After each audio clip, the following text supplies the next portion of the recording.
You tell your kids you love them, right? That you're proud of them? But how often do you really think about the words you use with your children? The truth is, words have power. They can build up and they can tear down, especially when it comes from a parent. What we say to our children shapes their world, their self-image, their entire belief system. Today, we're diving deep into 8 common yet hurtful things parents say without realizing it. These seemingly harmless phrases can actually do some real damage to a child's self-esteem, their confidence, even their future relationships. We're gonna break it all down. And by the end of this video, you'll have a whole new understanding of the power of your words and how to communicate with your kids in a way that builds them up, instead of tearing them down.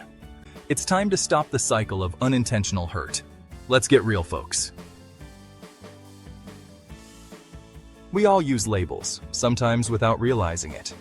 You might call your child the shy one, or the athletic one. But when you constantly label a child, you're putting them in a box. You're defining them by that one characteristic. They start to internalize it. They think, well, I guess I am shy. And then they start to act accordingly. They avoid social situations. They don't speak up. The same goes for negative labels. Calling your child lazy or clumsy can be damaging. These labels chip away at their self-worth. Instead of labeling, focus on specific behaviors. Say, hey, be careful walking down those stairs. Use your words to empower your children, not limit them. We've all been there. Your child brings home a B on a test, and you can't help but blurt out, "Why can't you be more like your sister? She always gets straight A's." Sounds familiar? We compare our kids to siblings, to classmates, even to the neighbor's kid. We think we're motivating them, pushing them to be better. But here's the cold, hard truth. Comparisons do more harm than good. When you compare your child to someone else, you're essentially telling them they're not good enough as they are. You're sending the message that they need to be someone else in order to be worthy of your love and approval. And that, my friends, is a recipe for resentment, insecurity, and sibling rivalry. Think about it. Every child is unique. They have their own strengths, their own weaknesses, their own pace of development. Comparing them to others ignores their individuality and sets them up for a lifetime of feeling inadequate. Instead of comparing, celebrate their individual achievements. Focus on their progress, no matter how small. Encourage their efforts and help them recognize their own unique talents. Remember, every child is capable of success, but they need to define success on their own terms, not by someone else's standards. Kids and teenagers are still learning to navigate their emotions. They have big feelings, and sometimes they express those feelings in ways that we, as adults, might find dramatic or over the top. But dismissing their emotions with phrases like, "You're overreacting," "It's not a big deal," or "Stop being so sensitive" is like throwing water on a grease fire. When you dismiss your child's feelings, you're essentially telling them that their emotions are not valid, that they're wrong for feeling the way they do. This can lead them to bottle up their emotions, to feel ashamed of their feelings, and to doubt their own ability to understand themselves. Instead of dismissing their emotions, acknowledge them, validate them, and help them understand what they're feeling. Say things like, "I see that you're really upset. Tell me more about what happened." By creating a safe space for them to express their emotions, you're teaching them to trust their feelings, to communicate effectively, and to develop healthy coping mechanisms. Remember, emotions are not the enemy. It's how we handle them that makes all the difference. Let's face it, we all have our own set of expectations for our children. We want them to excel in school, to be kind and compassionate, to follow in our footsteps. But when those expectations morph into unfavorable comparisons, we're setting our kids up for a world of hurt. Phrases like, "Why can't you be more like your brother? He's so good at math," or "I wish you were more outgoing, like your sister," send a clear message. You're not enough as you are. These comparisons create a sense of inadequacy, a feeling of constantly falling short. Remember, every child is wired differently. They have their own unique strengths and weaknesses. Instead of trying to mold them into someone they're not, embrace their individuality. Encourage their passions, support their interests, and celebrate their achievements, even if they don't align with your own vision. We all want our kids to be the best versions of themselves. We correct their mistakes, we offer suggestions, we push them to do better.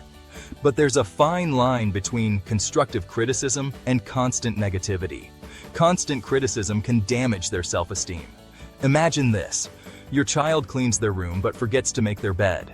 Instead of acknowledging their effort, you zero in on the unmade bed, or they bring home a B+ and you say, "You could have done better." This can lead to a fear of failure and a lack of motivation. Instead, acknowledge their efforts and celebrate their successes. Offer specific praise like, "I'm really proud of you for cleaning your room." Positive reinforcement is a powerful tool. Focus on the good to help your child develop a growth mindset. We've all been there. You're at your wit's end, and the only thing that seems to get through to your child is a good old-fashioned threat or ultimatum. If you don't clean your room right now, you're grounded for a month. One more word out of you and I'm turning this car around. Sure, threats might get a quick result in the moment, but in the long run, they create an atmosphere of fear and resentment. When children are constantly bombarded with threats, they learn to tune you out. They become desensitized to your words and less likely to cooperate. More importantly, threats and ultimatums don't teach children how to problem solve or make better choices. They simply instill fear and anxiety, which can manifest in negative behaviors like lying, sneaking around, or acting out. Instead of resorting to threats, try setting clear expectations and consequences in a calm and respectful manner. For example, instead of saying, "If you don't clean your room, you're grounded," try, "It's important to keep your room clean and organized. If you don't have time to do it now, you can do it after dinner, but it needs to be done before bedtime." As parents, we want to protect our children from disappointment. But when we shield them from every challenge, when we discourage them from pursuing their dreams with phrases like, "You'll never be able to do that," or "Don't even bother trying," "You're not cut out for it," "We're not doing them any favors." These discouraging statements, even when spoken with the best of intentions, can crush a child's spirit, extinguish their passion, and prevent them from reaching their full potential. They plant seeds of doubt and fear, making it harder for children to believe in themselves and their abilities.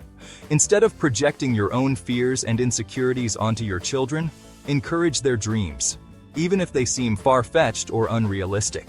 Say things like, "It sounds like you have a big goal. Let's see how we can break it down into smaller steps," or "I believe in you. If you set your mind to it and work hard, you can achieve anything." Remember, your words have power. Use them to empower your children, not to limit their potential.